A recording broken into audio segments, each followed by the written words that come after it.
અત્યાર સુધી આપણે 6 લેસન જોયા, બરોબર ને? હા. યસ. આજે 7મું લેસન, કોર્સનું છેલ્લું લેસન, અને પછી એકાદ દિવસ આપણે ક્લાસ વાંચીશું, Murli class. Okay. Then our official course will be over. Okay. 6 લેસનમાં આપણે જોયું ABCDE અને રાજયોગના આધાર.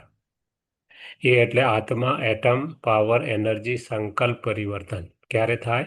આત્મા જોઈએ તો, વિઝ્યુઅલાઇઝ કરીએ તો તમામ પ્રકારના તફાવત દૂર થાય, અને સંકલ્પ શુદ્ધિ થાય, સંકલ્પ પરિવર્તન થાય.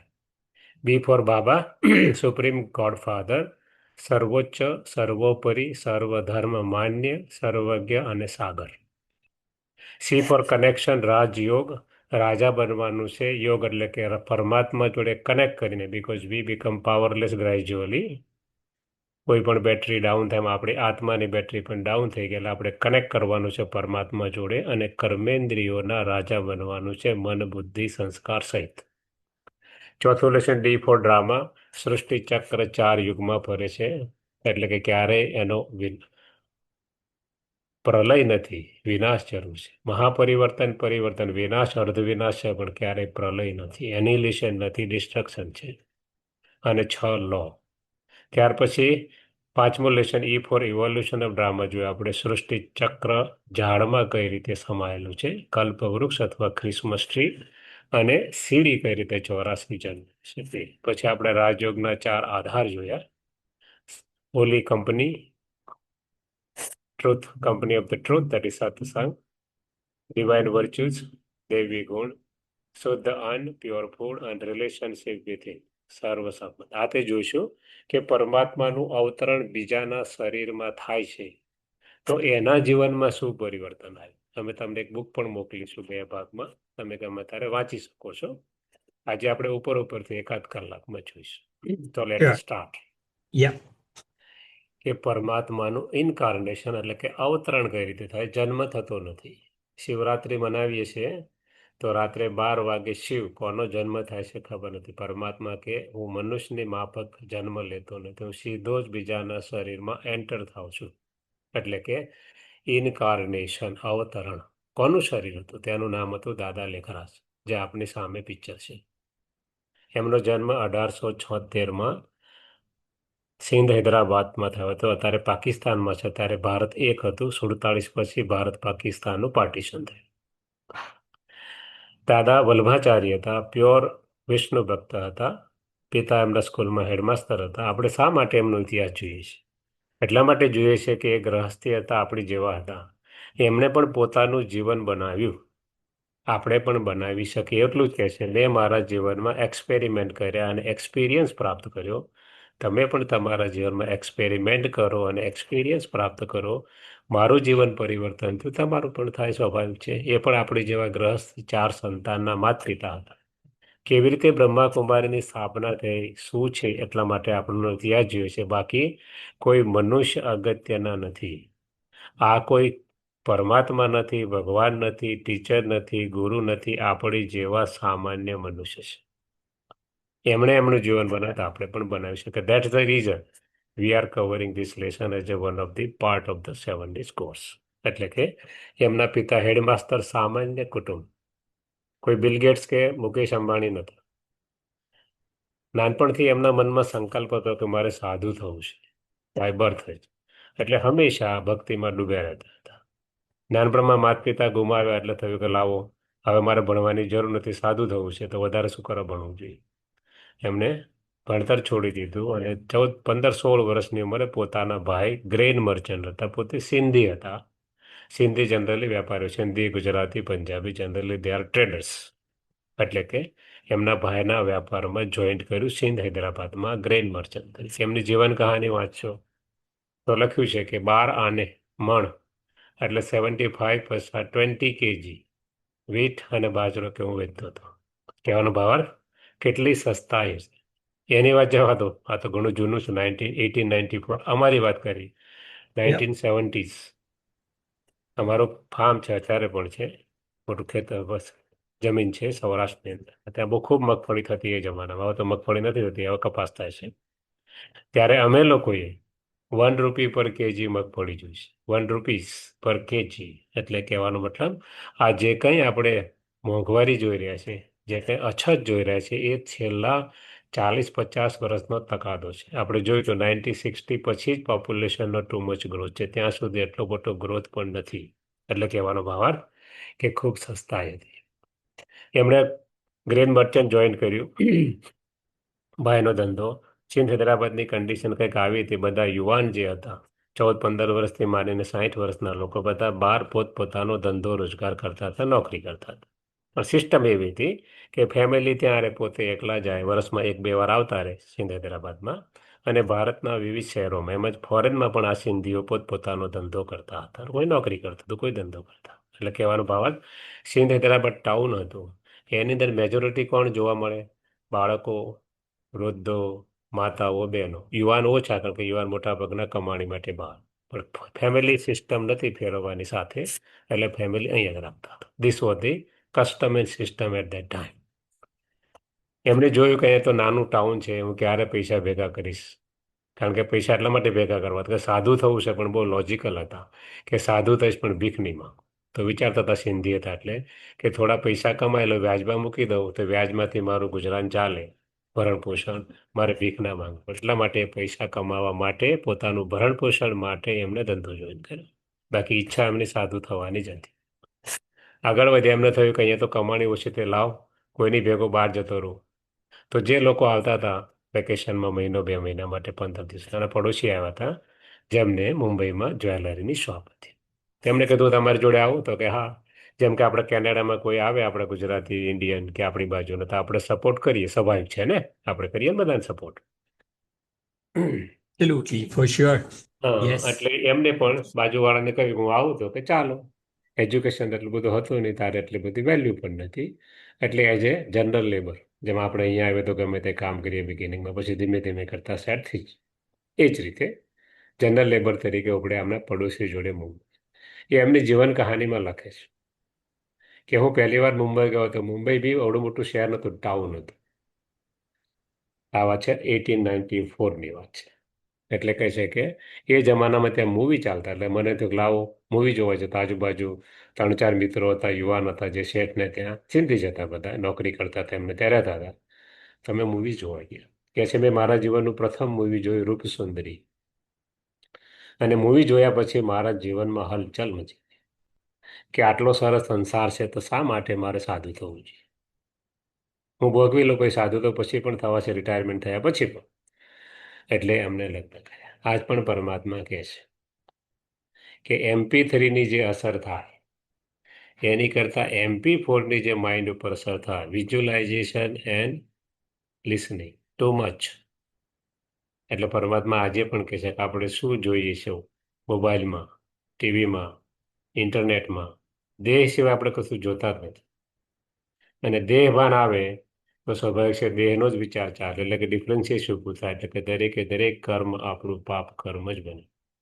એટલે પરમાત્મા કહે છે યુઝ કરો કોઈ પણ મીડિયાનો, પણ થિંક ઇટ. શું કરો છો? આપણે બેસીએ છીએ ઈમેલ ચેક કરવાને, પહોંચી જઈએ છીએ ક્યાંય ના ક્યાંય કલાક જતો રહેતો પણ ખબર રહેતી નથી. બરાબર છે ને? એટલે કે આપણે 100%. Yes. આપણે વોટ વી આર વોચિંગ એનું જરા ધ્યાન રાખીએ, કારણ કે એની અંદર બહુ અસર થતી હોય છે, અંદર જતું રહેતું હોય છે, ખૂબ જ ડીપ. એટલે એમને લગ્ન કર્યા. બહુ જ લોજિકલ માણસ હતા અને ખૂબ મહેનતુ હતા, ખૂબ પ્રમાણિક હતા. એટલે એમના શેઠે પ્રમોશન આપ્યું, જનરલ લેબરમાંથી ધીમે ધીમે મેનેજર બનાવ્યો, પછી એના પાર્ટનર બનાવ્યા. સારી કમાણી હતી ધંધામાં. લગ્ન થયા, 4 સંતાન થયા.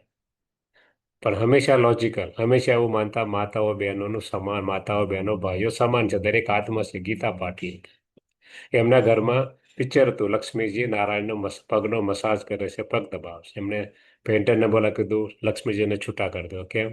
તો કે ભાઈ વિષ્ણુજી પાસે તો બહુ જ છે એમના નોકર, ચાકર, દાસ, દાસી. શા માટે એમના પત્ની જ એમનો પગનો મસાજ કરે?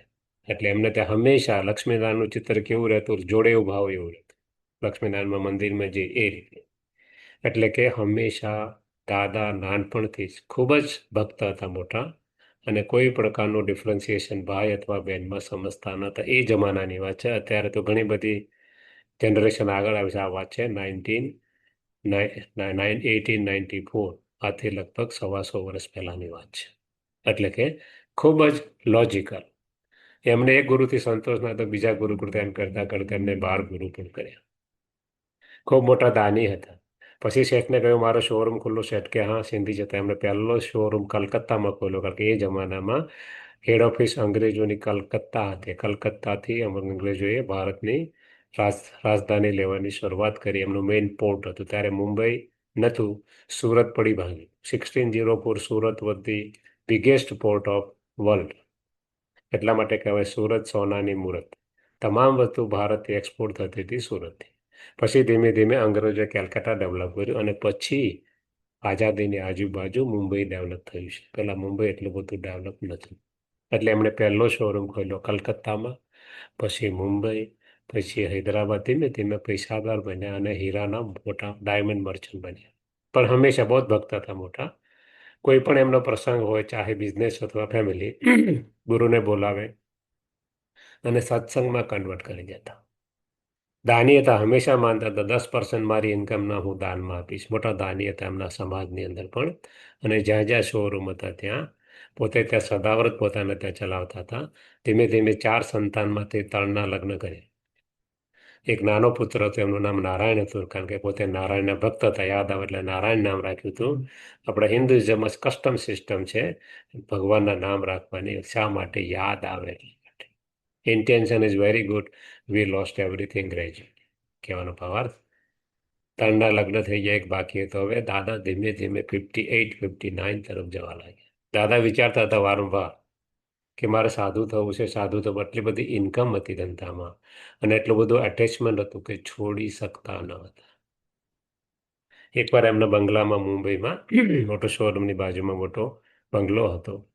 એમાં ગુરુને બોલાવ્યા હતા. રાત વાસો ગુરુનો ત્યાં જ હતો અને એમને સત્સંગ પૂરો થયો, પોતાની રૂમમાં ગયા અને વિષ્ણુનો સાક્ષાત્કાર થયો. બધી જગ્યાએ એમના વિષ્ણુ અને લક્ષ્મીનારાયણના ચિત્ર રાખતા. ખુશ ખુશ થઈ ગયા. એમને માન્યું કે મારી ભક્તિ પૂરી થઈ ગઈ. જેવો સાક્ષાત્કાર ખુશ ખુશ થયા. વિષ્ણુએ કહ્યું તત્વમ જ્યાં લખેલું છે હું છું એ જ તું છે. દાદા વિચારમાં પડી ગયા. બહુ લોજિકલ હતા.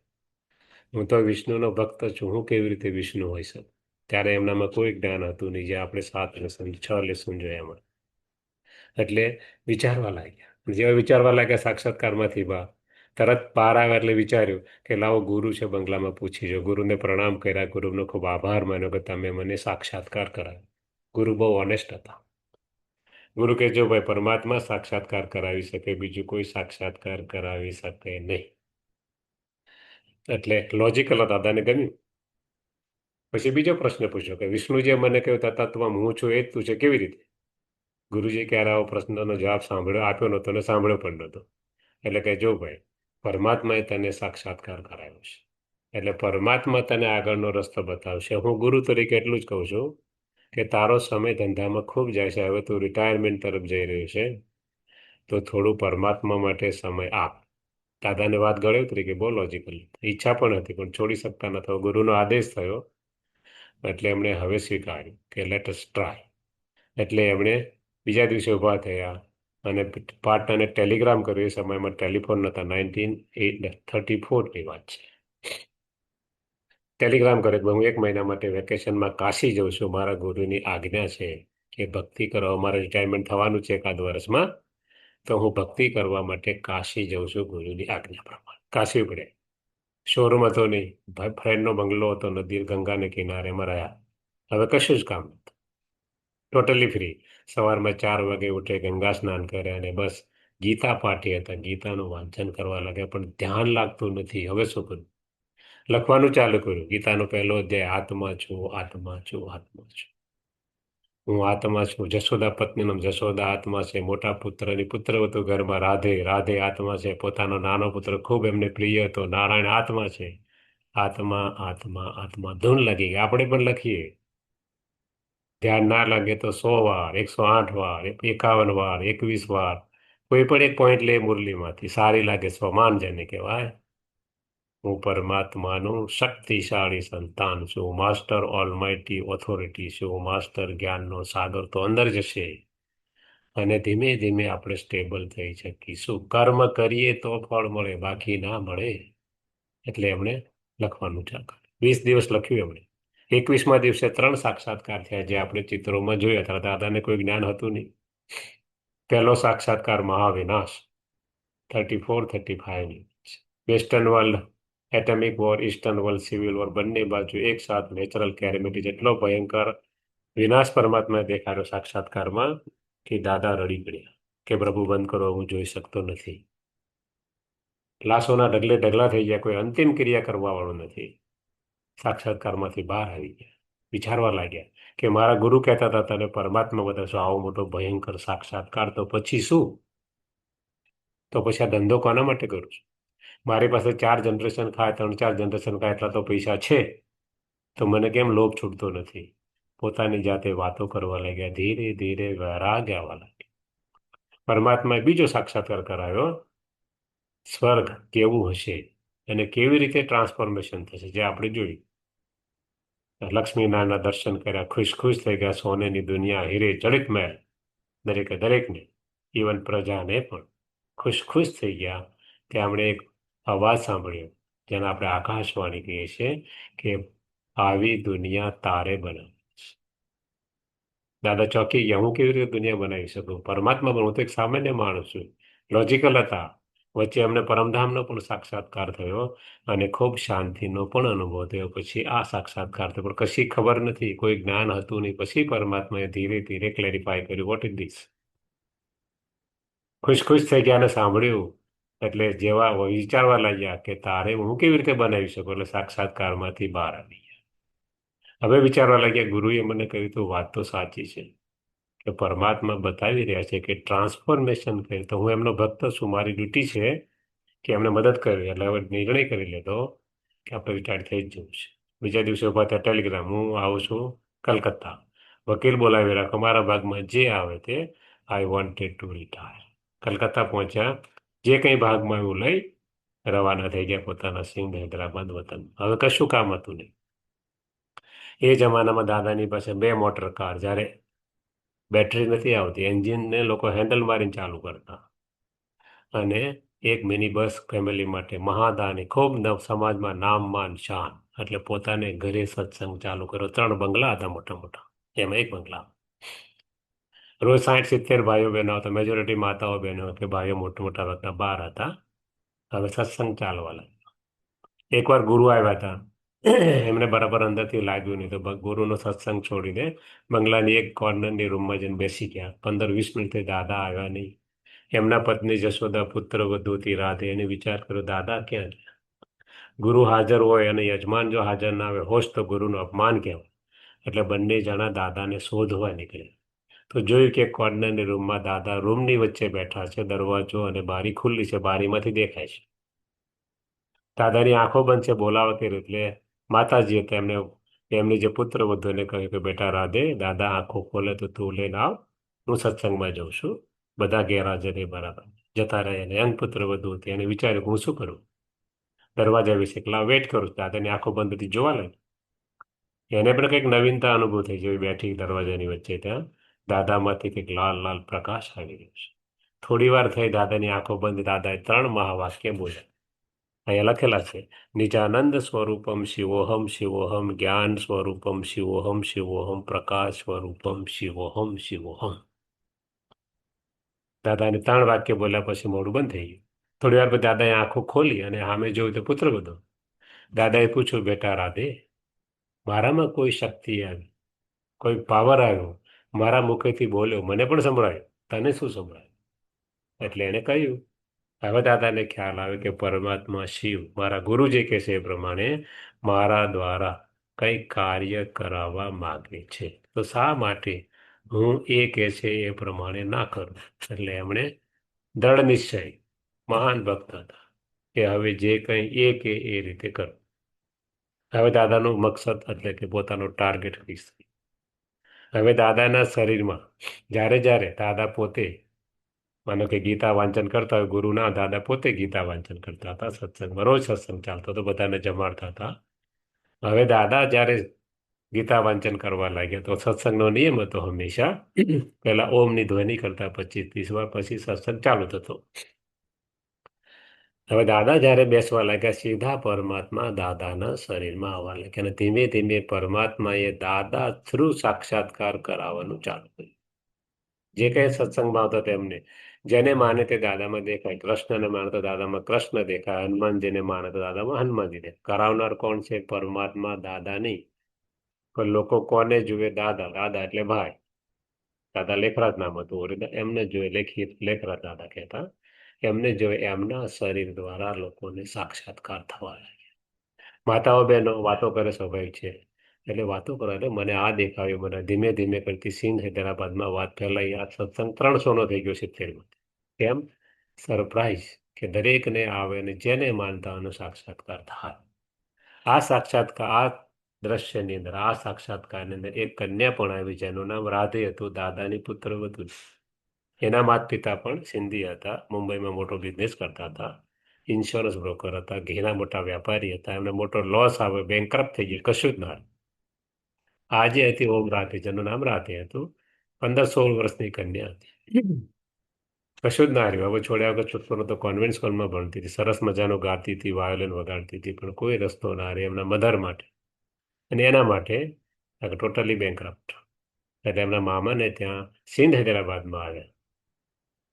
એમની મધર ખૂબ દુઃખી હતી, નાનપણમાં વિધવા બની હતી. 34-35ની વાત છે ત્યારે જે વિધવા બને હિન્દુઇઝમની અંદર અથવા હિન્દુ સિંધની અંદર, કાળા કપડાં પહેરવાના, ઘરેણાં નહીં પહેરવાના, કોઈને મોં બતાવવાનું નહીં, વગેરે વગેરે ખૂબ રિસ્ટ્રિક્શન હતા. શા માટે રિસ્ટ્રિક્શન હતા એનું પણ કારણ છે. સતી થવાની પ્રથા કેમ હતી એનું પણ કારણ છે કે 800 વર્ષ મુસ્લિમો રાજ કર્યું, 200 વર્ષ અંગ્રેજોએ રાજ કર્યું. માતા બહેનોની સલામતી માટે, સિક્યોરિટી માટે લાજ પ્રથા, સતી પ્રથા દાખલ કરવામાં આવી હતી.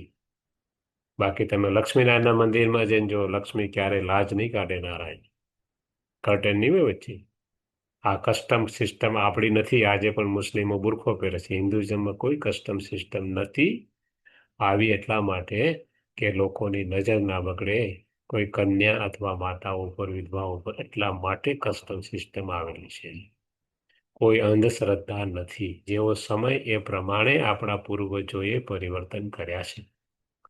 એટલે કે ખૂબ માતા દુઃખી હતી, યંગ વયે વિધવા બની હતી. એટલા માટે કોઈએ કહે છે તમે દાદાના સત્સંગમાં જાઓ તમને શાંતિ મળશે. એમના માતાજી દાદાના સત્સંગમાં ગયા. કૃષ્ણ ભક્ત ફેમિલી તો કૃષ્ણનો સાક્ષાત્કાર થયો, એમને ખૂબ શાંતિ મળી. ઘેર આવ્યા, એમની છોકરી તો ચબરાક હતી. એને પૂછ્યું મારી મધરમાં આટલો બધો ફેરફાર ક્યાં ગઈ હતી? આ જગ્યાએ હું આવું, ચલો. બીજે દિવસે એ પણ ગઈ, એને પણ કૃષ્ણનો સાક્ષાત્કાર. હવે બંને જવા દે.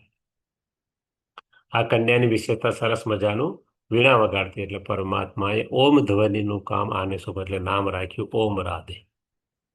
હવે 300 નો સત્સંગ ચાલવા લાગ્યો, જેમાં 80 જેટલા બાળકો, 40 10 થી 14 વર્ષના અને 40 એનાથી ઉપરની 6 થી 10 વર્ષ, 40 હતા 6 થી 10 વર્ષના અને 40 11 થી 14 વર્ષ. પરમાત્મા દાદાને હવે કહ્યું કે એક રજિસ્ટર્ડ સંસ્થા બનાવો. એટલે દાદાએ ઓમ મંડળી નામની રજિસ્ટર્ડ સંસ્થા બનાવી અને પરમાત્માના આદિ દાદાએ સંપૂર્ણ સમર્પિત કરી દીધી પોતાની તમામ સંપત્તિ, ચાલ અચલ ઓમ મંડળી ફેમિલી સાથે. એમને જને બીજા 4 ફેમિલી સમર્પિત થયા અને એક મંડળ ટ્રસ્ટ થયું, જેમાં 4 ફેમિલીના પૈસાથી દાદા એ વખતમાં ટાઈમ્સ મેગેઝિનમાં છપાયું ઓમ મંડળી is the richest in the world, કારણ કે ભારતનો રૂપિયો હેવિયર દેન પાઉન્ડ. 1934-35ની વાત છે, દૂર જવાની જરૂર. હવે આ મંડળી રજીસ્ટર થઈ. એમાં જે આ બાળકો હતા, દાદાના 3 બંગલો હતા. 2 બંગલોમાં પરમાત્માના આદેશ અનુસાર આ 40 બાળકો માટે હોસ્ટેલ ચાલુ કરવામાં અને ફ્રી ઓફ ચાર્જ એજ્યુકેશન. સ્કૂલનું એજ્યુકેશન લૌકિક જે આપવામાં આવે, ત્યાર પછી દાદા દ્વારા જે કંઈ પરમાત્મા એજ્યુકેશન આપે તે, અને વોકેશનલ ટ્રેનિંગ. કે 300નું ફેમિલી તો બધું જ અંદર, નાવું ધોવું, કપડાં ધોવાનું, લોન્ડ્રી, આ તે બધા જ ડિપાર્ટમેન્ટ. એટલે કે ધીમે ધીમે આ સત્સંગ એક ફેમિલીના રૂપમાં પરમાત્મા દાદા થ્રુ જ્ઞાન આપે શરૂઆત થઈ.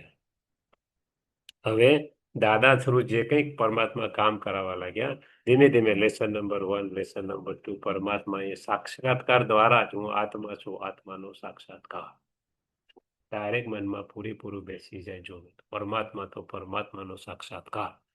અને એક પરમાત્માએ આવી સ્પિરિચ્યુઅલ આર્મી, આધ્યાત્મિક સેના ઊભી કરવાનું ચાલુ કર્યું. નામ હતું ઓમ મંડળી, બ્રહ્માકુમારી નામ નહોતું ત્યારે. ધીમે ધીમે કરતા આ સંસ્થા આગળ વધી. હવે જેવો પરમાત્માએ કહ્યું શું ખાવું શું ના ખાવું, ધીમે ધીમે એમનો સમાજ સિંધી સમાજ હતો, એમાં વાત પ્રસરી કે દાદા આવું શીખવે છે. એટલે ગામના મુખી હતા માંધારા ટાઉનના, દાદાને મળ્યા, તમે ખૂબ સારું કામ કરો છો, કોઈનો પૈસો લેતા નથી, સરકાર કે સમાજનો, ખુદના પૈસાથી કામ કરો છો, મોટા દાની છો, પણ તમે આ બાળકોને શીખવો છો. અને આપણો સમાજ તો બહુ ફોરવર્ડ છે, બધું ખાય છે પીવે છે, તો આ લોકોનું ભવિષ્ય મેજોરિટી કન્યાઓ છે. દાદાએ કહ્યું જો ભાઈ હું કશું શીખવતો નથી, પરમાત્મા મને જે કંઈ કહેશે મારા જીવનમાં હું અમલ કરું છું અને પછી જ આ લોકોને કહું છું, એ સિવાય હું કહેતો પણ નથી. પણ મુખીને વાત મુખીને તો પરમાત્મા દેખાય છે, માને કેવી રીતે? એટલે દાદાને મુખીને એવું લાગ્યું કે દાદા જુઠ્ઠું બોલે છે, ખાલી પ્રિટેન્ડ કરે છે. વાત તો એમની જ છે પણ પરમાત્માના નામે ખોટું ખોટું ઢોંગ કરે છે. એટલે એમણે એક એન્ટી ઓમ મંડળી બનાવી દાદાની મિલી અને ઓપોઝિશન કરવાનું ચાલુ કે આ બંધ કરી દો. ત્યારનો સીન છે, 1935નો સીન છે. આ બધા સીન બ્લેક એન્ડ વ્હાઇટમાં છે, કારણ કે તારે કલર કેમેરા હતા નહીં. એન્ટી ઓમ મંડળી શું કરે છે? પિકેટિંગ કરે. ત્યારે ગાંધીજી પિકેટિંગ કરતા હતા અંગ્રેજો સામે, આ લોકોએ દાદા સામે 3-4 કલાક બાળકોને જવા ના દીધા બંગલામાં, જ્યાં એમની હોસ્ટેલ હતી ત્યાં બાળકો બહાર ઉભા રહ્યા, 3-4 કલાક ઉભા રહ્યા, તાપમાં લોકોએ જોયું. એટલે પોલીસ બોલાવી, પોલીસે સાંભળ્યું, જાણ્યું શું છે, તો કહ્યું તો પોલીસ ખૂબ હસી કે તમે સરકાર સામે કરો એ બરોબર, આ તો તમારા ફેમિલીના જ બાળકો છે, તમે આ ના કરી શકો, બાય ફોર્સ બધાને રવાના કરી દીધા. હવે મુખીને લાગ્યું કે આપણું સરકાર સામે ચાલશે, એટલે મુખીએ શું કર્યું? કોર્ટમાં લઈ જવાની. આ પહેલા પરમાત્માએ જ્યારે જ્યારે આ બાળકોને હોસ્ટેલમાં બોલાવ્યા ત્યારે દરેક પાસેથી ચિઠ્ઠી મંગાવી હતી કે હું મારા બાળકને રાજી ખુશીથી આ હોસ્ટેલમાં ભણવા જવા દઉં છું, કારણ કે બધા જ માઇનોર હતા, 14 વર્ષની નીચે. પરમાત્માનું પ્લાનિંગ હતું ફ્યુચર માટે. હવે આ મુખી જ્યારે કોર્ટમાં લઈ ગયા એટલે આ બધી જ ચિઠ્ઠીઓ કોર્ટમાં બતાવે, કોર્ટમાં કેસ હારી ગયા મુખી. એમની પાસે કશો જ કોઈ ઉપાય ન રહ્યો. હવે મુખીએ બધાને ભેગા કરીને કહ્યું કે આપણે વિરોધ ખોટો કરીએ. બોલે કેમ? એટલા માટે કે દાદા 60 વર્ષની નજીક તો પહોંચવાયા, 10 વર્ષમાં ઉકલી જશે. પછી ઓટોમેટિક મંડળી બંધ થઈ, 300 જણા બેઠા બેઠા ખાશે શું? તો બધાને વાત લાગી, વાત તો વ્યાજબી છે, લોજિકલ છે. બધાએ વિરોધ કરવાનું છોડી દીધું. 1 વર્ષ ચાલ્યું. હવે મંડળી રેગ્યુલર ચાલવા લાગી. ગામ થોડું ટાઉન નાનું હતું, એટલે દાદાએ શું કર્યું? કરાચી ગયા અને કરાચીમાં 5 બંગલો રાખ્યા. 300નું મોટું ફેમિલી હતું અને આખી મંડળી ઓમ મંડળી શિફ્ટ થઈ કરાચી. 100 જેટલા બાળકો બાબાના બધા, 400નું ફેમિલી. નાયકો 1 વર્ષ પછી આ મૂવ થયા. 1936થી 1950 સુધી પરમાત્માએ એમને ટ્રેન કર્યા પૂરી કે પૂરા આત્માભિમાની બનવા માટે. 400 ભાઈઓ કે જેથી ભવિષ્યમાં જે સંસ્થા બને તેના આ લોકો બેસ્ટ મેનેજર બને અથવા બેસ્ટ એડમિનિસ્ટ્રેટર બને. હવે શું થયું? 1947, 50 પહેલા ભારત પાકિસ્તાનનું પાર્ટીશન થયું. ત્યારે કરાચી ભારતનો ભાગ હતો 35ની અંદર, 36ની અંદર, પણ 1947 સુધી હવે પાર્ટીશન થયું. ભારત પાકિસ્તાનના ભાગલા પર આપણે બધા જાણીએ શું થયું. ત્યારે સરકારે ખૂબ નહોતું આપ્યું પેપરમાં, પણ ત્યારે તો બધું યુટ્યુબ પર અવેલેબલ છે, તમે જોઈ શકો છો. લોહીની નદીઓ વહી ગઈ, બહુ મારામારી ખૂનામરકી થઈ. મુસ્લિમ ભાઈઓ કશું જ હિન્દુ ભાઈઓને સિંધીઓને કશું લઈ જવા ના દીધું, તો હાથે પગે જતા. થોડું ઘણું ઓમ મંડળીને આપ્યું, જેમનો વિરોધ કરતા હતા એમને આપવું પડ્યું, કારણ કે કશું જ જોડે લઈ. અને 14 વર્ષમાં ખાસા પરિવર્તન આવી ગયું. તે સોરી 10 વર્ષમાં, 1935 11 વર્ષની 11-12 વર્ષ, 1940 12 વર્ષની અંદર ખૂબ પરિવર્તન આવ્યું હતું. એટલે એ લોકોએ જે કંઈ આપવાનું થોડું ઘણું ઓમ મંડળીને આપણને બધા જતા રહ્યા ભારતના વિવિધ શહેરોમાં અથવા ફોરેન, કશું જ લઈ જવા ના દીધું. હવે દાદાને કોઈ આજ્ઞા હતી એટલે મંડળી ત્યાં જ હતી, પરમાત્માની કોઈ. હવે આ મંડળીનું ઇન્સ્પેક્શન થયું પાકિસ્તાન ગવર્મેન્ટ. એ લોકોએ જોયું આ લોકો ફંડ લેતા નથી, સારી વાત છે, ભણાવે શું? બધું સ્કૂલનું એજ્યુકેશન હોય, ગુડ. શું તફાવત છે? કે આધ્યાત્મિક જે જ્ઞાન આપે છે, એમાં આપણે જેને અલ્લાહ ખુદા કહીએ છીએ, એ લોકો શિવ બાબા કહે છે. બાકી બધા જ પ્રિન્સિપલ કુરાનના આ લોકો પૂરેપૂરા ફોલો કરે, એટલે મૂળ પરમાત્માનું જ્ઞાન છે. એટલે દાદાને કોઈ તકલીફ હતી નહીં, ઓમ મંડળીને પણ કોઈ તકલીફ હતી નહીં. પાર્ટીશન પછી પણ એ લોકો ત્યાં રહ્યા. 6 મહિના વર્ષ થયું એટલે આ લોકોના સિંધી જે જતા એમના કોઈ ભાઈ કોઈ બહેન કોઈ એમના પેરેન્ટ કોઈ કાકા કોઈ મામા મંડળીમાં હતા. બધાને થયું કે આપણે તો આવી ગયા સેફ છે કે આ લોકોનું શું. એટલે એ લોકોએ ચિઠ્ઠીઓ લખવાનું ચાલુ કર્યું દાદાને કે તમે ભારતમાં આવી જાઓ, અમે તમને સસ્ટેનન્સ આપીશું. અત્યાર સુધી વિરોધ કરતા હતા, હવે સસ્ટેનન્સ આપવાની પણ વાત કરવા લાગી. અમે તમને પૈસા આપીશું જે જોતા હશે. પણ દાદાને કોઈ આજ્ઞા હતી નહીં. એટલે દાદા ત્યાં જ 100 જેટલા ભાઈઓ બહેનોને અવારનવાર ચિઠ્ઠી આવવા લાગી દાદાને કે તમે આવતા રહ્યો ભારત.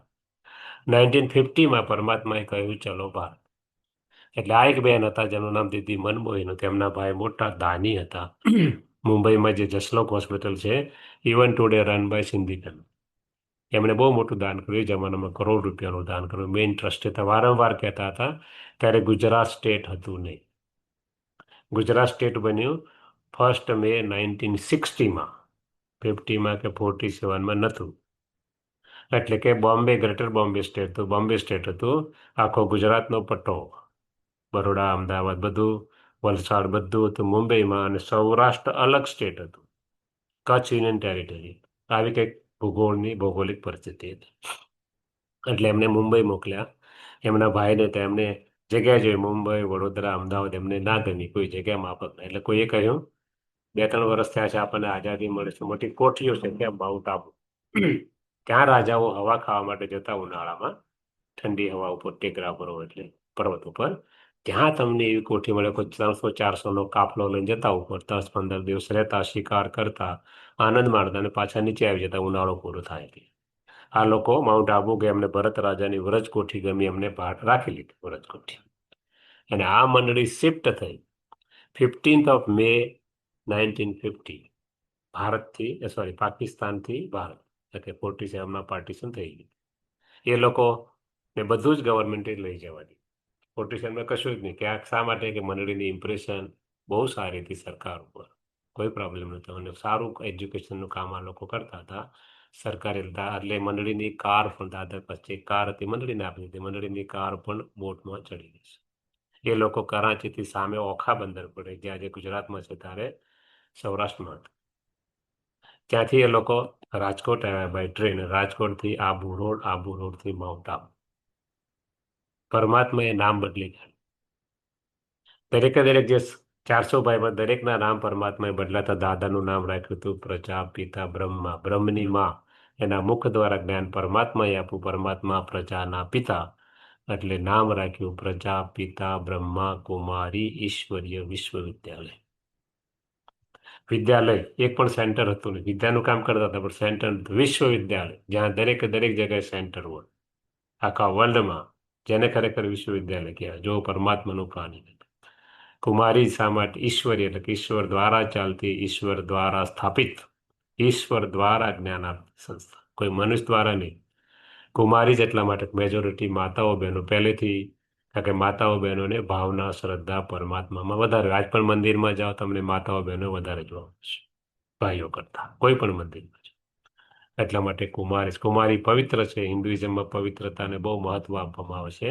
દરેકે દરેક ધર્મમાં પવિત્રતાને મહત્વ છે. એટલા માટે કુમારી પ્રજાપિતા બ્રહ્મા આવું નામ રાખવામાં આવ્યું. પરમાત્મા આજે પણ કોઈ પણ વસ્તુ વહેલ ઇન એડવાન્સ કહેતા નથી. પરમાત્મા કે જો તમને કહું તો બીજા પણ મારા બાળકો છે, એમને શું ગુનો કહો. એટલે પરમાત્મા કોઈ પણ વસ્તુ કહેતા નથી. માત્ર એટલું જ કહે છે કોઈ પણ વસ્તુ અચાનક થશે, એક્સિડન્ટલી. એના માટે એવર રેડી રહો, સદા તૈયાર. કેવી રીતે? લોંગ ટર્મ એફર્ટ, લાંબા સમયનો પુરુષાર્થ કરો આત્મ અભિમાની બનવાનો. એટલે કે પરમાત્મા આજે પણ જેના શરીરમાં આવે છે, જે સંદેશી દ્વારા, આજે પણ એડવાન્સ કશું જ કહેતા નથી. જે જરૂર હશે પરમાત્મા કહેશે, સમય પ્રમાણે હું કહેતો જઈશ. ના બદલી કાઢ. હવે પરમાત્મા 400 ભાઈ બહેનો, 100 ભાઈ બહેનોને ચિઠ્ઠી, તેમાં 100ને કહ્યું તમે તમારા સંબંધીઓમાં જાઓ અને આ જ્ઞાન આપો. કે આ જ્ઞાન દુનિયા માટે છે, ખાલી તમારા માટે નથી. એ લોકો 14 વર્ષ પછી પોતાના ફેમિલીમાં ગયા અને જ્ઞાન આપ્યું. પણ એમને ના ગમ્યું ત્યાં જવાનું. કેમ? કારણ કે 14 વર્ષ સુધી પરમાત્માની ડાયરેક્ટ રાજાએ પાલના લીધી હતી. તમામ વસ્તુઓ પરમાત્માએ પ્રોવાઈડ કરી હતી. એમને ના ગમી દુનિયા, એટલે ખાસો પરિવર્તન આવી ગયું 14 વર્ષમાં. પણ દુનિયાના લોકોને જ્ઞાન ખૂબ ગમ્યું. એમનું કહ્યું કે ભાઈ 15-20 દિવસ પાછા જવા લાગે, એવું રોકાય છે, અમને વધુ જ્ઞાન આપો. કોઈ વ્યવસ્થા હતી એની શું કરવું? દાદાને વાત કરાવ, દાદાએ કહે, દાદા પરમાત્માએ દાદા દ્વારા કહ્યું, એમને એમ કહો આ જ્ઞાન માત્ર સિંધી માટે નથી, તમામ વિશ્વની આત્માઓ માટે છે. તો અમને અલગ જગ્યા આપો જ્યાં અમે અમારું જ્ઞાન આપી શકીએ, ક્લાસ ચલાવી શકીએ.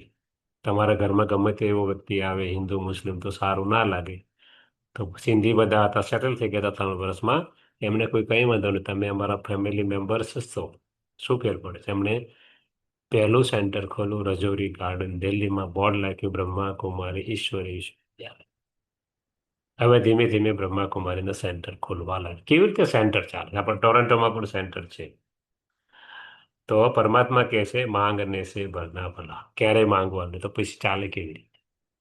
તો પરમાત્મા કહે છે જેમને ખબર છે કે બ્રહ્માકુમારી શું છે, જેમણે કોર્સ કર્યો છે, જે લોકો રેગ્યુલર ક્લાસ કરે છે, એમની જ્યારે ઈચ્છા થાય કે આપણે સેન્ટર તો કન્ટ્રીબ્યુશન આપે, દાનની, પરમાત્માને દાન આપી શકાય નહીં, પરમાત્મા તો દાતા છે. એટલે કે કન્ટ્રીબ્યુટરી બેઝ ઉપર જે લોકો રેગ્યુલર ચાલે છે એમના દ્વારા જ સંસ્થા ચાલે છે. કોઈ બહારથી એક પણ પૈસો ગવર્મેન્ટ કે બહારથી દાન લેવામાં આવતું નથી.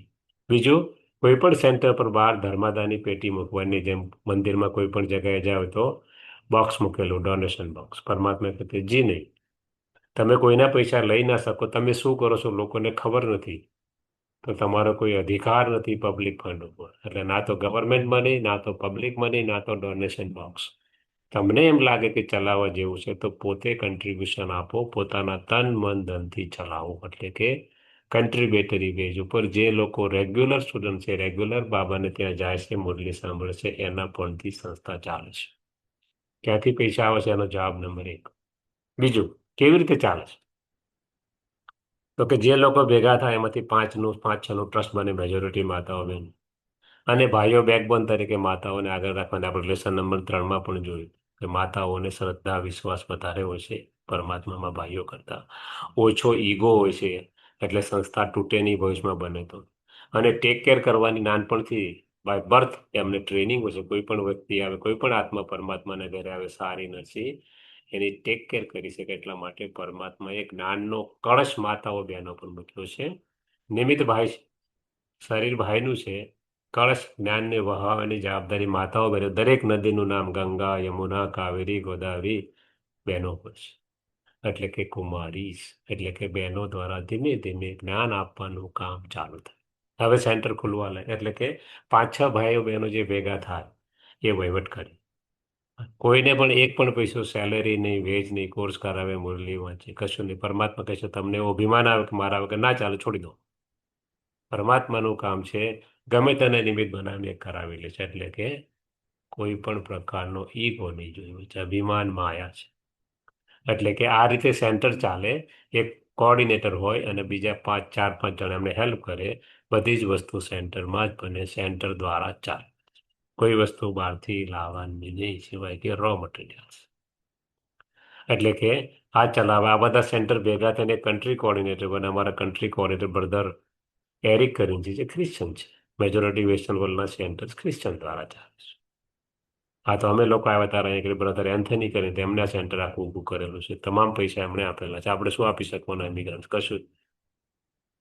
સંસ્થાનું પોતાનું $5 મિલિયનનું સેન્ટર છે, $5 મિલિયન. કેવી રીતે? અહીંના લોકલ લોકોએ ઊભું કરેલું છે. Local participation always. એટલે કે કન્ટ્રી કોઓર્ડિનેટર ભેગા થઈને એક રિજન બને. આપણું રિજન છે ન્યુયોર્કમાં, મેનહટનમાં આપણી મોટું સેન્ટર છે, જ્યાં મોહિનીબેન કરીને બહુ જૂના દાદાના વખતના છે, એ બેસે છે. અત્યારે બંને કામ કરે, સંસ્થાના એડમિનિસ્ટ્રેટિવ હેડ પણ છે અને અહીંયા પણ ચલાવે છે. એટલે હમણાં મેઇન દાદીએ શરીર છોડ્યું, એમને ચાર્જ આપવામાં આવ્યો છે, પણ એ રિજનલ કોઓર્ડિનેટર છે. આવા રિજન ભેગા થઈને વેસ્ટર્ન વર્લ્ડની ઓફિસ લંડનમાં છે, એને રિપોર્ટિંગ કરે, અને લંડન ઓફિસ જે કરે international office, international headquarter mount આબુમાં રિપોર્ટિંગ કરે. આ રીતે વેસ્ટર્ન વર્લ્ડનું સ્ટ્રક્ચર છે. ઈસ્ટર્ન વર્લ્ડ, ભારત, ત્યાં આગળ જેટલા સેન્ટર ગામડાઓમાં અથવા મોટા નાના તાલુકા પ્લેસ ઉપર ચાલતા હોય, એની નીચે ગીતા પડસર જ્યાં સેન્ટર નાખે, પણ જ્યાં બહેનો રહેતી, એ બધા સેન્ટર તાલુકા લેવલના ભેગા થાય. ડિસ્ટ્રિક્ટ લેવલ ઉપર સબઝોન ઓફિસ બને, બધા ડિસ્ટ્રિક્ટ ભેગા થાય. સ્ટેટ લેવલ ઉપર ઝોન ઓફિસ બને અને દરેક ઝોન ઓફિસ રિપોર્ટિંગ કરે માઉન્ટ આબુને. આ છે વહીવટી વ્યવસ્થા. કોઈને અહીંથી માઉન્ટ આબુ જવું હોય, કોઈ પણ જગ્યાએ તો આટલા બધા મોર દેન 10,000 સેન્ટર કોને ઓળખે તો સેન્ટરનો ઈમેલ અથવા ચિઠ્ઠી જોઈએ. એના વગર તમે જઈ શકો ને ગમે તે માણસ અંદર આવી જાય. એટલા માટે આ એડમિનિસ્ટ્રેટર વ્યવસ્થા છે, એડમિનિસ્ટ્રેટિવ એરેન્જમેન્ટ. તો આ રીતે સેન્ટર ચાલવા એક ખુલ્યું, બે પેલા ધીમે ધીમે સેન્ટર ખુલવા લાગ્યું ભારતની અંદર. પેલા 1964 મમ્મા જેને કહેતા ઓમ રાધે એમને સર્વિસ છોડી દીધી અને એમનો ચાર્જ આમને આપવામાં આવ્યો. દાદાજી હતા, દીદી મનમોહન, દાદા અને દીદી મનમોહિની ચલાવવાના. એમની જોડે દીદી મનમોહિની જોડે 64 પછી દાદી પ્રકાશમણીને ટ્રેન કરવામાં. પછી 2 વર્ષ પછી મુંબઈ સેન્ટર આમણે શિફ્ટ કર્યા મુંબઈ. એટલે 2 જ જણા ત્યાં આગળ મેઇન જે કહેવાય, દીદી મનમોહિની અને દાદા. ત્યાર પછી સેન્ટર ધીમે ધીમે આગળ વધવા લાગ્યા. આ દાદી જે પ્રકાશમણી હતા એ આવ્યા હતા માઉન્ટ આબુ બાળકો સાથે દાદા બાબાને મળવા માટે. 18 જાન્યુઆરી 69 દાદાએ એમને કહ્યું કે હવે બાય બાય. એમને શરીર છોડી દીધું. આમને ચાર્જ આપ્યો. પરમાત્માએ ક્યાંય એડવાન્સ કહેતા નથી. કોનામાં પરમાત્મા આવશે એવું ક્લેરિફાઈ ક્યાંય પરમાત્માએ કર્યું. 3 દિવસ દાદાની બોડી રાખે. એમણે દરેક 100-125 જેટલા સેન્ટર હતા, બધાને બોલાયા માઉન્ટ આબુ. ડિસ્ટ્રિક્ટ મેજિસ્ટ્રેટની પરમિશન લઈને દાદાનો અગ્નિ સંસ્કાર ફ્યુનરલ હેડક્વાર્ટરમાં જ કરવામાં આવે. આજે ત્યાં આગળ સરસ મજાની જગ્યા છે, શાંતિ સ્તંભ, પાવર ટાવર ઓફ પીસ. અને બાબાને ભોગ લગાવવામાં આવ્યો આ દાદી દ્વારા, જેને સંદેશીનો પાઠ હતો, જે ઉપર જઈને મેસેજ લાવે અને એમનામાં પરમાત્મા આવ્યો. અને પહેલી મુરલી ચાલી 21 જાન્યુઆરી 69. દાદાએ છેલ્લી મુરલી ચાલી 18 જાન્યુઆરી 69. એમના અને પરમાત્માએ પહેલી મુરલી બધું ક્લેરિફાઈ કરી દીધું કે સંસ્થાના ચીફ એડમિનિસ્ટ્રેટિવ હેડ તરીકે દાદી પ્રકાશમણી રહેશે, ઇન્ટરનલ હેડ તરીકે દીદી મનમોહન હતા, અને પરમાત્મા આવશે દાદી હૃદય મોહિની અથવા દાદી ગુલજાર એમના શરીરમાં, જેમનો ફોટો આવશે 69 પછી. હવે સંસ્થા આગળ વધી. 1973માં પરમાત્માએ આ દાદીને કહ્યું, જે હેડ હતા એમને પેલા દાદી દ્વારા, કે લંડનમાં સેન્ટર ખોલો. ઇન્વિટેશન છે. લંડનમાં પહેલું સેન્ટર ખોલ્યું, 1 રૂમનું સેન્ટર, રાજયોગા મેડિટેશન સેન્ટરના. દાદી જાનકીને ત્યાં મૂકો. દાદી જાનકી બોલ દિવસમાં જાણતા ન હતા. પરમાત્માએ કહ્યું, બાબાએ કહ્યું, જાઓ મધુબનનું મોડેલ બનાવો. દાદીએ ધીમે ધીમે પ્રચાર પ્રસાર ખૂબ સારો કરાયો. 60 રૂમનું વિશાળ રિટ્રીટ સેન્ટર છે લંડન. ત્યાર પછી 1974માં બ્રહ્માકુમારીઝ કેનેડા આવી પહેલા. એટલે કેનેડામાં 1974થી ગઈ સાલ આપણે 50 વર્ષની ઉજવણી કરી બ્રહ્માકુમારીના કેનેડા. અહીંથી ધીમે ધીમે બ્રહ્માકુમારી નોર્થ અમેરિકા એટલે કે અમેરિકા યુએસમાં ગઈ અને ધીમે ધીમે સેન્ટર ખોલવા લાગ્યા. 1982માં પરમાત્માએ આ દાદીને કહ્યું કે યુનોના મેમ્બર પણ. ખબર હતી નહીં કેવી રીતે બનવું કોઈ નહીં, પણ આપણું સેન્ટર સરસ મજાનું હતું ગયાનામાં. અને ગયાનાના વાઇસ પ્રેસિડેન્ટ જ્ઞાનમાં ચાલતા હતા, બાબાના બાળક હતા, એમને ત્યાં સેન્ટર ચાલતા એમને ખૂબ મદદ કરી. અને બ્રહ્માકુમારીની 2 સીટ છે, જે એનજીઓ પરમાનન્ટ સીટ છે, નોન ગવર્મેન્ટ ઓર્ગેનાઇઝેશન યુનોની. શું કામ કરે છે? પીસનું તમામ કામ યુનોનું 1982થી બ્રહ્માકુમારી મેજોરિટી કામ કરે છે. એટલા માટે વિવિધ દેશોમાં જાય યુનોના કામ માટે, બાબાનું જ્ઞાન આપે. ધીમે ધીમે બાબાના સેન્ટર. એટલા માટે 110થી વધારે દેશો, 140 જેટલા દેશોમાં બ્રહ્માકુમારીના centres. More than 10,000. Why? Because of this platform. સંસ્થા આગળ વધી.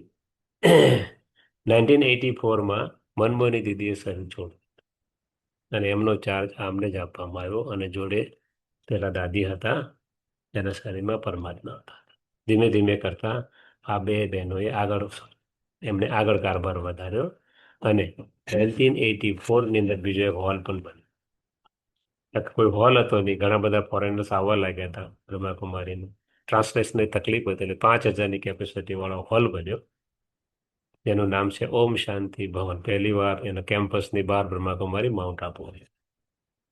18 ભાષામાં ટ્રાન્સલેશન થશે. અમે લોકો પહેલી વાર બાબાને 85માં મળ્યા હતા. હોલ અત્યારે બહુ મોટો હોલ બીજો પણ 30,000ની કેપેસિટી વાળો. તારે આ હોલ કેટલા મોટો? કોઈ રહેવાની વ્યવસ્થા હતી ને. જે કોન્ફરન્સો થાય આ હોલની અંદર, રહેવાનું દરેકને હોટલમાં આપતા હતા. ઇન્ટરનેશનલ કોન્ફરન્સો, રિલીજીયસ કોન્ફરન્સો.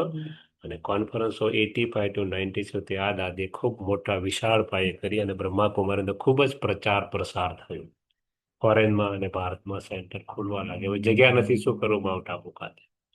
એટલે 1991માં બ્રહ્માકુમારી એક બીજું કેમ્પસ બનાવ્યું જેનું નામ છે શાંત ઉપર જે છે જ્ઞાન સરોવર, જેનું બીજું નામ બનશે એકેડેમી ફોર બેટર વર્લ્ડ, જે 20 વિંગ છે એનું હેડક્વાર્ટર પણ ગણાય છે અત્યારે. અને ડબલ ફોરેનર જે ફોરેનમાંથી જેટલા લોકો જાય છે બધાનો આવાસ નિવાસ રહેવાની વ્યવસ્થા માઉન્ટ આબુ પર હોય છે. 2000 ભાઈઓ બહેનો રહી શકે. અને સોલર સિસ્ટમ પહેલી વાર બ્રહ્માકુમારી લાવી. Government of Germany, government of India અને બ્રહ્માકુમારી પહેલી વાર સોલર સિસ્ટમનું એસ્ટાબ્લિશમેન્ટ બ્રહ્માકુમારીએ ભારતમાં કર્યું. બ્રહ્માકુમારી ખૂબ મોટી સેવા કરી છે સોલરના એક્સપાન્શન માટે ઇન્ડિયાની. પાયોનિયર છે બ્રહ્માકુમારી. તમામ બ્રહ્માકુમારીના કેમ્પસ આજે પણ સોલર એનર્જીથી ચાલે છે. એક પણ પૈસો ખર્ચતા નથી. પોતાનું મોટું પાવર હાઉસ સ્ટેશન છે જેમાંથી ગવર્મેન્ટમાં ઇલેક્ટ્રિસિટી બ્રહ્માકુમારી જ આપે છે વધારે. એટલે કે પહેલું કેમ્પસ બન્યું ત્યાં. 1991માં યુનોએ કયું હોસ્પિટલ ખોલો, આપણે જોયું તો ગ્લોબલ હોસ્પિટલ રિસર્ચ સેન્ટર ખોલ્યું બ્રહ્માકુમારી. અને ફિઝિકલ સેવા આપવાનું છે અત્યાર સુધી. માત્ર જ્ઞાનની સેવા તે ફિઝિકલ સેવા પણ ચાલુ કરી. સંસ્થા આગળ વધી, હવે ક્યાંય જગ્યા નથી, શું કરવું? એટલે બ્રહ્માકુમારી 35 હેક્ટર જમીન રાખી નીચે આબુ રોડ ઉપર અને એક વિશાળ કેમ્પસ બનાવ્યું જ્યાં આજે 50,000 ભાઈ બહેન રહી શકે એવી વ્યવસ્થા છે. 30,000ની કેપેસિટી વાળો મોટો હોલ છે, એક સાથે મળીને બાબાને મળી શકે, એક પણ પિલ્લર નથી. અને એની બાજુમાં 5,000ની કેપેસિટી વાળો, બાજુમાં 400-400ની કેપેસિટી વાળો બીજા 6 હોલ છે. એટલા માટે કે ઇન્ટરનેશનલ કોન્ફરન્સ થતી હતી બ્રહ્માકુમારીને બહુ એક્સપેન્સિવ થતું હતું માઉન્ટ આબુ પર, એટલે બધી જ ફેસિલિટી પોતાની નીચે ઊભી કરી દીધી. પોતાનું સોલર ફાર્મ પર, જેનું નામ છે શાંતિવન, આજે પણ છે. ધીમે ધીમે કરતા સંસ્થા આગળ વધી. પરમાત્મા 97ની અંદર જ કહ્યું અલગ અલગ વિંગ બનાવો. બ્રહ્માકુમારી 20 વિંગ બને, જેના વિશે પણ આપણે થોડું જોયું. Admin wing, art and culture વગેરે વગેરે, છેલ્લે યુથ વિંગ, આઈટી વગેરે. એટલે બ્રહ્માકુમારીનું કામ આજે પણ પરમાત્માના માર્ગદર્શન હેઠળ વિશ્વના અલગ અલગ ભાગમાં ચાલી રહ્યું છે પૂરજોશથી, અને સેન્ટર ખુલી રહ્યા છે. અમે તમને આ 5 વેબસાઇટ મોકલીશું અને પાછળની 5 વેબસાઇટ પણ એની જોડી છે, મોકલીશું તમને નહીં મોકલી હોય તો. અને કહેવાનો ભાવાર્થ કે આ 10 વેબસાઇટમાં તમારે વધારે અભ્યાસ પણ કરી શકો છો. આપણો 7 દિવસનો ઓફિશિયલ કોર્સ અહીં પૂરો થાય છે. આ કોર્સમાં કોઈ પણ જો તમને એવું લાગ્યું કે બરાબર નથી, કોઈ ભૂલ છે, તો એ મનોજભાઈની વ્યક્તિગત ભૂલ છે. એના માટે ક્ષમા યાચના. કારણ કે પરમાત્માની ભૂલ ક્યારેય થઈ શકે નહીં. એ તો જ્ઞાનના સાગર છે, શક્તિઓના સાગર છે. એટલે કે આ પરમાત્માનું જ્ઞાન, જેને કહેવાય ગાગરમાં સાગર, પરમાત્મા જ્ઞાનના સાગર છે. મેં તમને 7 દિવસમાં જે કંઈ ગાઈડલાઈન છે એ પ્રમાણે કહ્યું, પણ કશું જ નથી, એક ડ્રોપ પણ નથી જ્ઞાનના સાગર.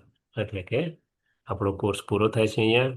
આપણે મળીશું નેક્સ્ટ ટાઈમ, કાલે અથવા પરમ દિવસે, અને આપણે એક ક્લાસ વાંચીશું. મીનવેલ આપણે 2 મિનિટ માટે મેડિટેશન કરીએ અને પછી પૂરું કરીશું. Okay, Sure. Let us start. ઓમ શાંતિ. હું આત્મા શાંત સ્વરૂપ, શક્તિ સ્વરૂપ, પવિત્રતાથી ભરપૂર છું. હું આત્મા પરમાત્માનું સંતાન. મારા પિતા સર્વોપરી, સર્વોચ્ચ, સર્વધર્મ માન્ય, સર્વજ્ઞ અને સાગર છે શક્તિઓના ગુણોના જ્ઞાન. હું એમનું સંતાન છું. એમની પ્રોપર્ટી પર મારો પૂરેપૂરો અધિકાર છે. હું ભિખારી નથી, અધિકારી છું. હું પરમાત્માની તમામ શક્તિ, શાંતિ મારામાં ભરું છું અને ચારે બાજુ વિશ્વમાં ફેલાવું છું. અને વિશ્વની તમામ આત્માઓ એ શક્તિ, એ જ્ઞાન, એ શાંતિનો અનુભવ કરે છે. અને હું પણ એ જ પરમાત્મા શક્તિ, પરમાત્મા શાંતિનો અનુભવ કરું છું. વારંવાર દર કલાકે, દર અડધો કલાકે આપણે શરીરથી ડિટેચ થઈ જઈએ અને પરમાત્માના ધામ, પરમધામમાં પહોંચી જઈએ. કામ કરતા કરતા 1 સેકન્ડ, 2 સેકન્ડ વધારે જવાની જરૂર નથી. આપણને બ્રેક મળી જશે. બ્રેક મળશે તો આપણી મન અને બુદ્ધિ રિફ્રેશ થઈ જશે અને આપણી પ્રોડક્ટિવિટી વધશે. એટલે કે આપણે અભ્યાસ ચાલુ રાખીએ. આત્મા છું, આત્મા, જેનો વિચાર કરીએ, સામે કોઈ પણ ક્લાયન્ટ હોય, કોઈ પણ હોય, એનો પણ આત્મા છે. શુદ્ધ પવિત્ર આત્મા છે. આત્મા જોઈશું તો કોઈ પણ બીજો સંકલ્પ નહીં ચાલે. દેહ જોઈશું તો દેહ દેખાશે, સ્ત્રી પુરુષ, યા તો ઉંમર, યા તો ભાષા, યા તો દેશ, યા તો કોઈ પણ વસ્તુ દેખાશે. દેહ એટલે આત્મા અનુભવ કરીએ અને ધીમે ધીમે આપણે પણ આત્મ અભિમાની બનીએ, બીજાને પણ આત્મ અભિમાની બનાવીએ વાઇબ્રેશન દ્વારા. અને આ રીતે પરમાત્માની સેવા આપણે હરગીઝ કરતા રહીએ. અચ્છા, ઓમ શાંતિ.